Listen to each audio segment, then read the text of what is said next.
Quand je regarde les films où ils se battent, où ils se tuent, ça me fait peur. Parce que c'est dangereux. La télévision, un média accessible à tous. Mais le contenu est-il adapté à tout type de public?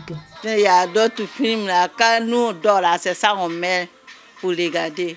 Nous avant là, on ne regarde pas. Moins de 10 ans, 12 ans, 16 ans et moins de 18 ans.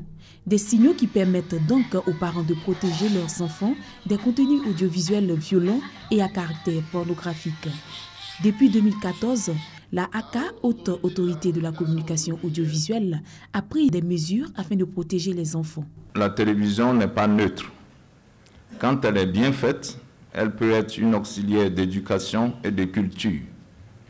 Mais lorsqu'elle atteint son point extrême de dérive, elle véhicule la violence. Elle induit certains comportements qui ne sont pas propices à l'équilibre des enfants et de la jeunesse. La seule façon de faire, c'est de prendre conscience de façon collective des enjeux et de proposer des modalités qui soient respectueuses des libertés et en même temps prennent en compte l'intérêt des enfants et des adolescents. Une décision institutionnelle qui à elle seule ne peut résoudre le problème et nécessite l'implication des parents. Il faut communiquer.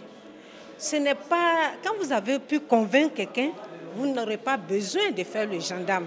Si le parent montre le bien fondé à l'enfant de regarder des émissions qui ont été produites pour son âge, et il va le faire en leur absence. La responsabilité parentale face au contenu audiovisuel, la question de la signalétique et les instruments juridiques en matière de protection des enfants et des adolescents sont des thématiques qui ont meublé cette rencontre qui a vu la participation des opérateurs audiovisuels et des acteurs intervenant dans la protection des enfants.